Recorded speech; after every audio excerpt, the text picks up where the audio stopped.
all due respect to what they said and what they did, you have a situation right now where President Obama is treating our foes, i.e. Cuba and Iran, better than they're treating the state of Israel. And I think Prime Minister Netanyahu is completely appropriate in saying that he's deeply disappointed not only in John Kerry, but this administration.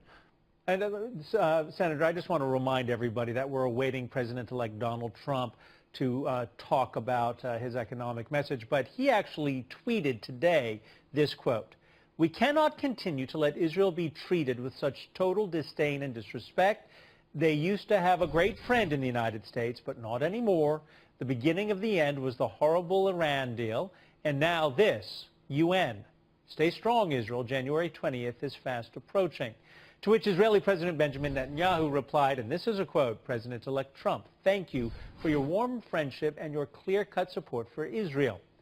Is this a slap in the face to the Obama administration? And a two-part question to you, Senator. Not only a slap in the face, but isn't it unprecedented that we have an administration that at the end of its term, with less than 3 weeks to go, has thrown essentially a nuclear bomb into our foreign policy?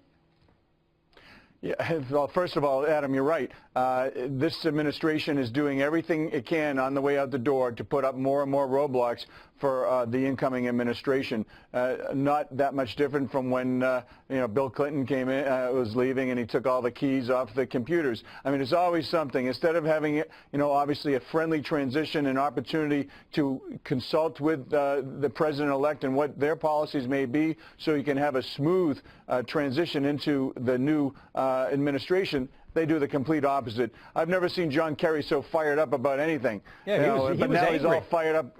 Yeah, now he's all fired up about Israel. Well, with all due respect, no one cares what John Kerry says, especially with so few days left in this administration.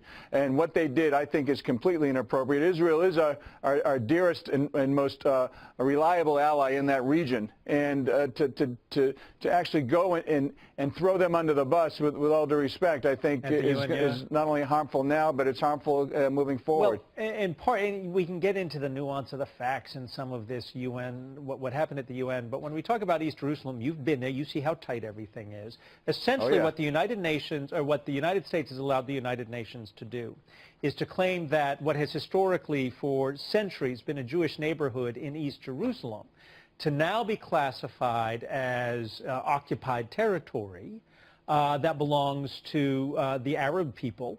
And why would a Palestinian negotiator ever come to the table to swap land, as had been the deal going, in the past?